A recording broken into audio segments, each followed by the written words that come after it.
Every human life begins the same way, and almost every human life ends the same way. A first breath, a final silence, and a grave left behind.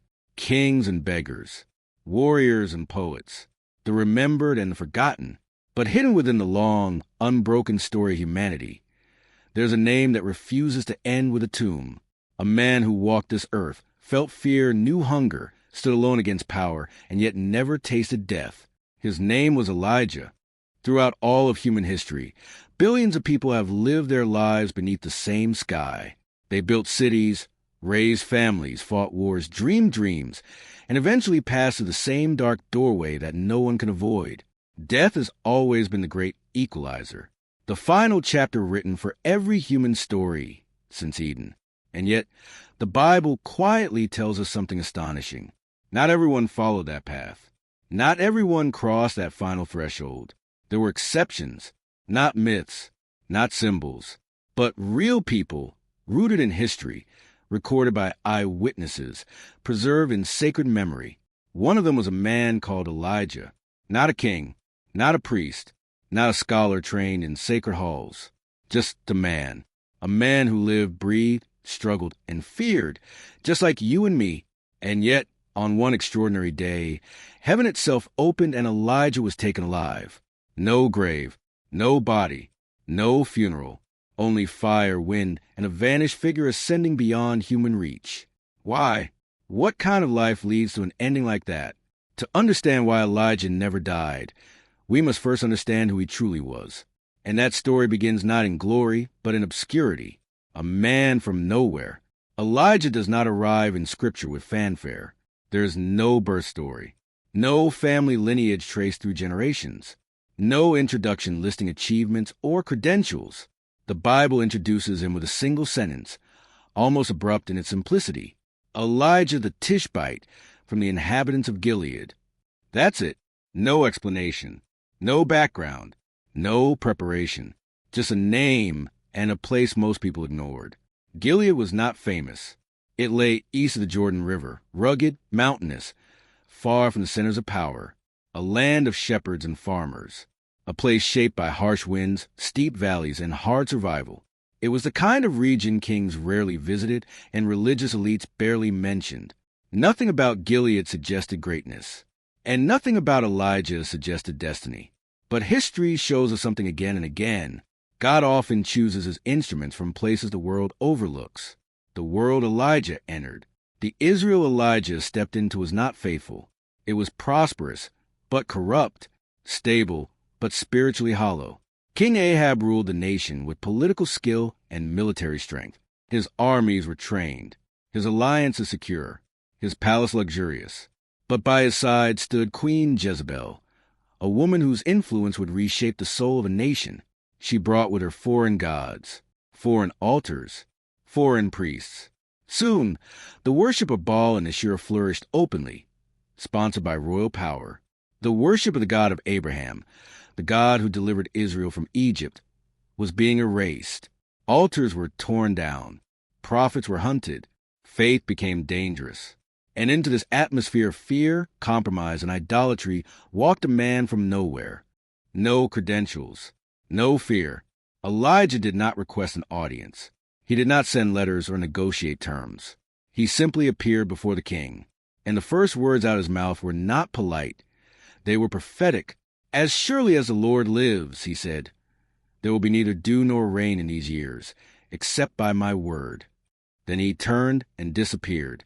No explanation, no defense, no escape plan, just a declaration and silence. It was an act of staggering boldness. To understand its weight, we must remember something. In the ancient world, rain was life itself. No rain meant no crops. No crops meant no food. No food meant death. Elijah was not merely predicting inconvenience. He was announcing judgment. And he was challenging not just a king, but the very gods a nation had chosen to trust. Silence in the sky. At first, nothing happened. Days passed. Weeks followed. Then the wells began to drop. Streams that had flowed for generations slowed, then stopped. Fields turned yellow. Livestock weakened. Families rationed water. Then hope. Month after month, the The sky remained sealed. 3 years, 6 months. No rain, no mercy. A nation on its knees. And somewhere beyond the reach of royal search parties, Elijah lived, hidden, protected, sustained. While the land dried up, God fed his servant in ways that defied logic, not with abundance, but with enough. Enough for one more day, enough to survive, enough to trust. A pattern begins to emerge. From the very beginning of Elijah's story, a pattern becomes clear. God does not shield his servants from danger. He meets them within it. God does not remove fear. He gives courage to move forward anyway. And God does not demand perfection. He works through human weakness. Elijah was not a supernatural being. He would later flee in terror, sink into despair, beg God to let him die. But at this moment, standing alone against a nation, he trusted the voice that had called him, and that trust would shape everything that followed. Why this story still matters. 3,000 years have passed since Elijah walked the earth. Empires have risen and fallen. Languages have changed. Civilizations have disappeared. And yet, his story refuses to fade. Because Elijah's life asks a question that still echoes today. What does faith look like when you stand alone? Not when miracles are obvious. Not when crowds cheer. But when obedience costs everything, and God's voice is the only thing left to hold on to. Elijah's story is not about fire from heaven.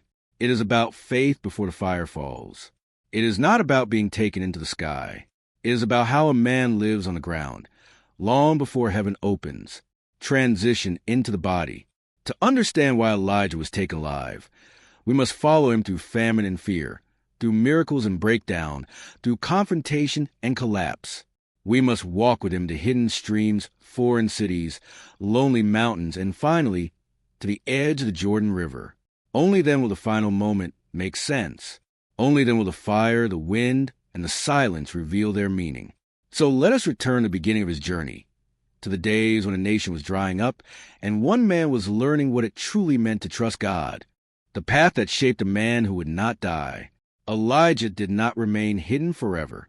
The same voice that told him to speak, then told him to wait, now told him to move. Because faith in the life of Elijah was never static. It was always unfolding, step by step, place by place, each season preparing him for the next. And the first place God sent was not back to Israel, but straight into enemy territory, a widow in a foreign land. When the brook dried up and the ravens no longer came, Elijah could have panicked. The water source God himself had chosen was gone. The miracle had an expiration date, but instead of explaining why, God gave him a direction. Go to Zarephath, the Lord said, which belongs to Sidon.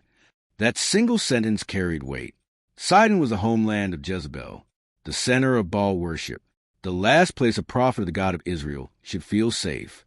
Yet this is where Elijah was sent, not to a palace, not to a synagogue, but to the home of a poor widow, a woman with no power, no status, no of faith.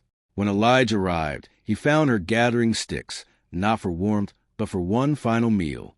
She had enough flour for one loaf, enough oil for one more cooking. After that, she expected to die. And Elijah asked her for bread, not because he was cruel, but because God was teaching both of them the same lesson. Faith begins where control ends. The miracle of enough. The widow hesitated. She told him the truth. No exaggeration, no drama. This is all I have. And Elijah answered with words that must have sounded impossible.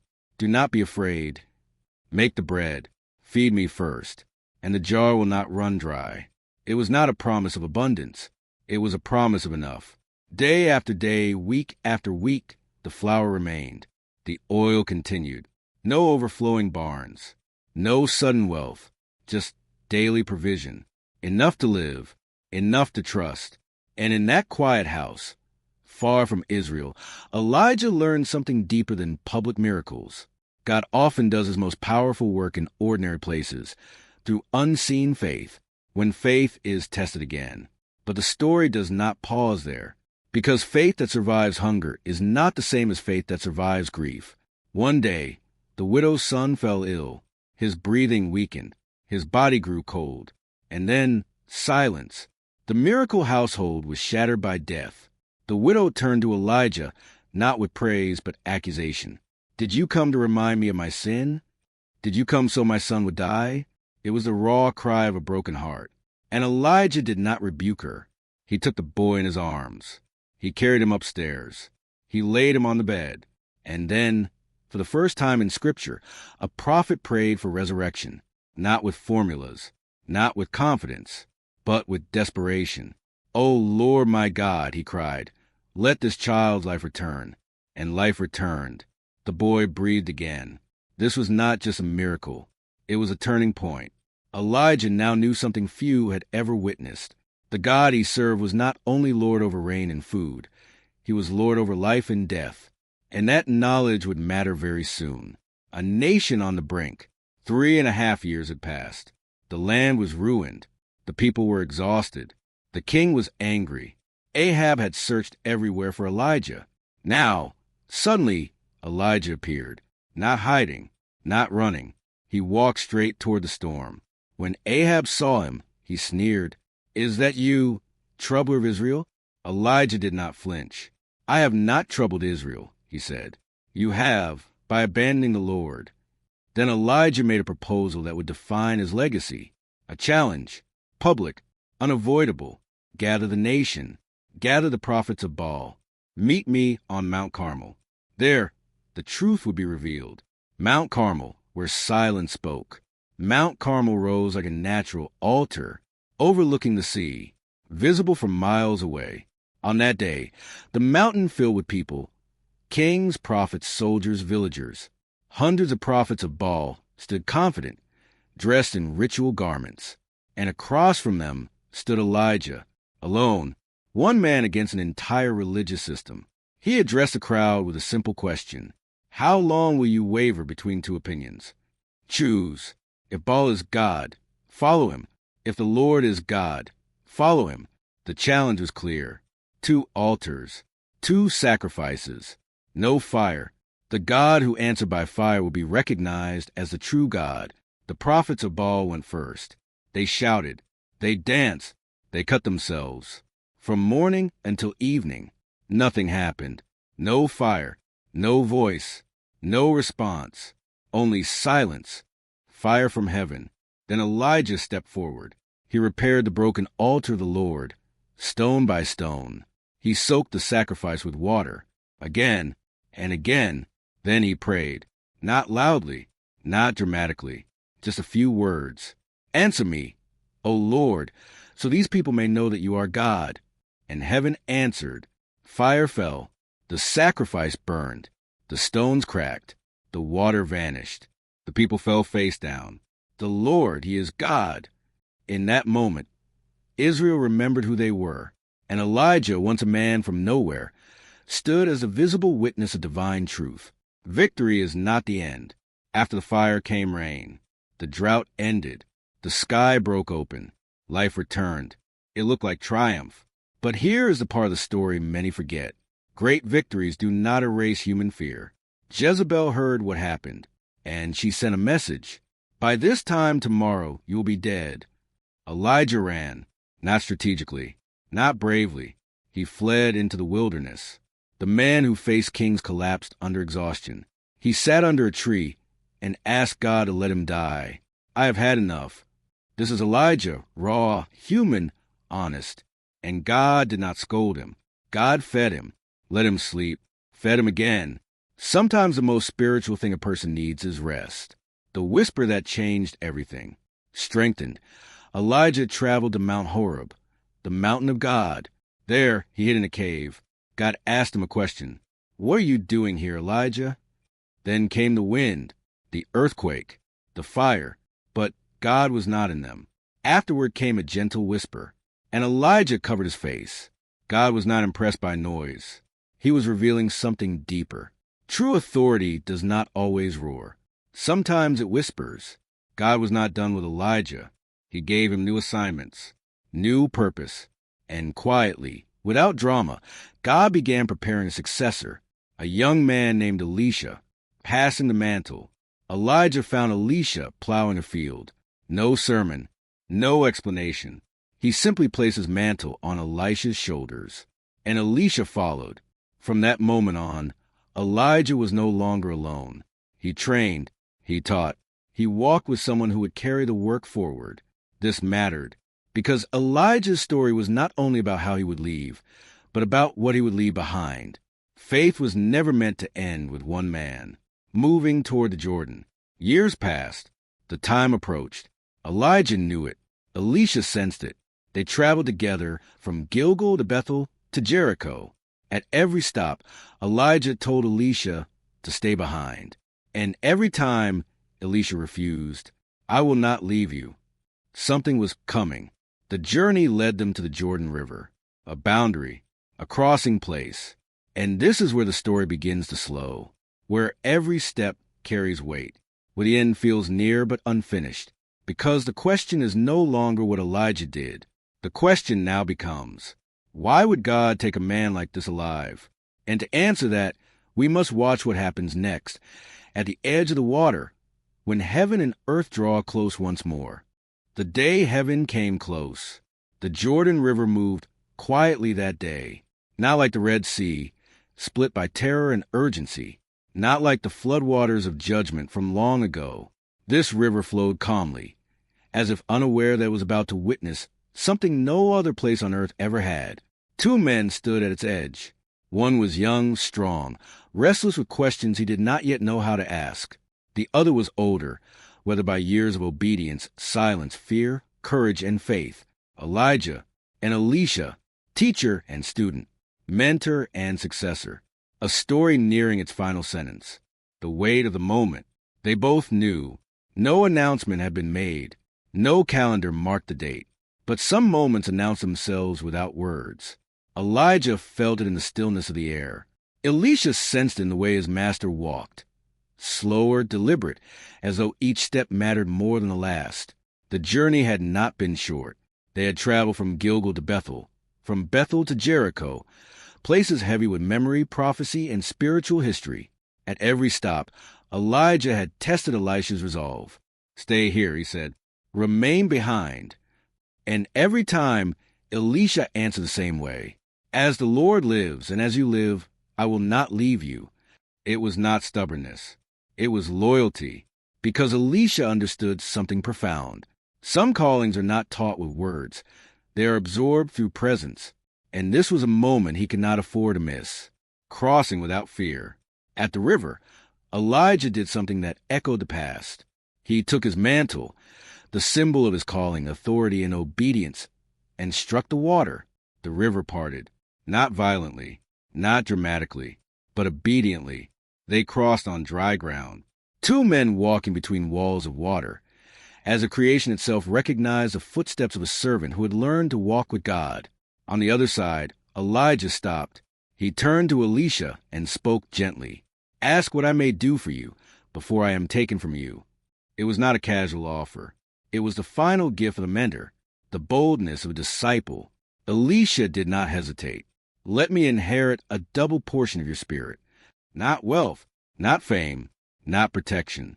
He asked for a spiritual inheritance. In ancient terms, a double portion was given to a firstborn son, the one who would carry the family name forward. Elisha was not asking to be greater than Elijah. He was asking to be faithful. Elijah smiled, not because the request was easy, but because it was honest. "You have asked a hard thing," he said.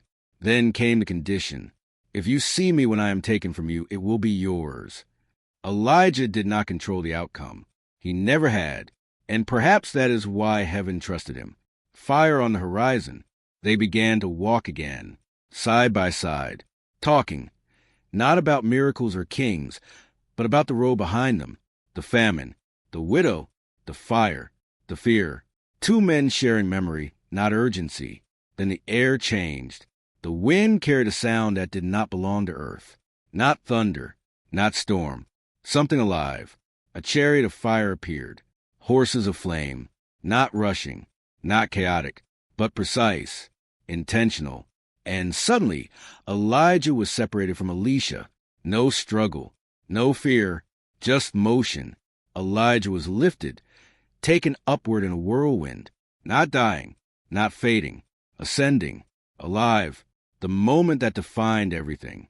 Elisha saw it, every detail, the fire, the light, the movement, and as Elijah rose, his mantle fell, drifting downward, landing at Elisha's feet. The symbol passed on. Elisha cried out, not in celebration, but grief. My father, the chariots and horsemen of Israel. It was not poetry. It was truth, because Elijah had never been Israel's strength through armies or weapons. He had been its strength through faith, and now he was gone. Elisha tore his garments. Then he picked up the mantle. Proof left behind. Elisha returned to the Jordan alone. The water flowed again, as if nothing had happened. He stood at the edge, held the mantle, and asked the question that mattered most. Where now is the Lord, the God of Elijah? Then he struck the water, and the river parted, not because Elijah was still there, but because the God who called Elijah had not left. In that moment, the truth became clear. Elijah was taken, but his mission was not removed. God does not end his work with one life. He multiplies it. Why Elijah never died. Now we return to the question that has lingered from the beginning. Why Elijah? Why not Abraham? Why not Moses? Why not David? Why take this man, flawed, fearful human, alive? The Bible does not explain it directly, but it shows us. Elijah's life was marked by something rare. He lived as if God were real, even when obedience was dangerous. He spoke truth without guarantee of safety. He trusted provision without proof of abundance. He listened for whispers instead of chasing noise. Elijah walked so closely with God that death, the great divider, had no claim over him, not because he earned it, but because his life pointed forward. A prophet still speaking. Elijah does not disappear from Scripture. Centuries later, his name is spoken again. Prophets speak of his return. People wait.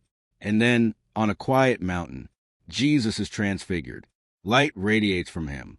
And standing beside him are Moses and Elijah, one representing the law, the other, the prophets, both bearing witness. Elijah, who never tasted death, now pointing to the one who would conquer it.